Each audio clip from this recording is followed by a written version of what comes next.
As far as I can see, no one has ever told Omar Khadr no. When he asked for millions of dollars, the government got it. When he asked to be released from Guantanamo, he got it. When he asked to be released from prison and put on bail, he got it. And when he's asked to have bail restrictions eased, he's gotten it.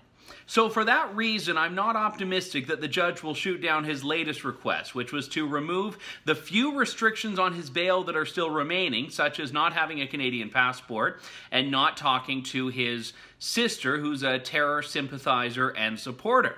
Khadr wants to be able to have unrestricted, unsupervised contact with Zainab and also to be able to travel to Saudi Arabia. He also is walking around the streets of Edmonton right now, a very wealthy man, after receiving a settlement of $10.5 million from the federal government. But he says that living like that, under the bail restrictions that have been put on him, is just an extension of what he experienced at Guantanamo Bay. Wait, wasn't he saying that he was being tortured at Guantanamo Bay? Now, I don't know about you, my idea of torture is not walking around Alberta with $10.5 million. I mean, maybe a winter in Alberta is kind of torturous, but not in the literal sense of what Khadr has said has been going on at Guantanamo Bay.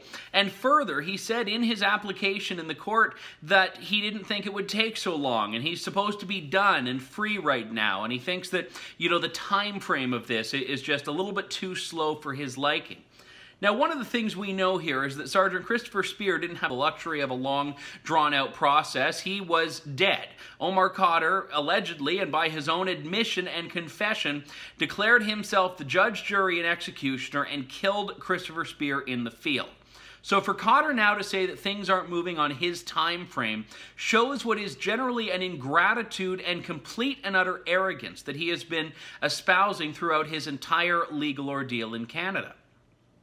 But further to that, for him who is still technically on bail with a military conviction on record by his own confession, to say that, you know, the bail conditions are just so restrictive, he's not enjoying a free life is absurd. He has been, by all intents and purposes, able to resettle and reintegrate in Alberta. He's got a wife, he's got a new family and his lawyers, he's got a lot of money, and he's got an entire cheerleading squad of media and liberals in Canada. But he says that this is no worse than Guantanamo Bay. Well, if that's the case, let me be the first to buy you a one-way plane ticket back.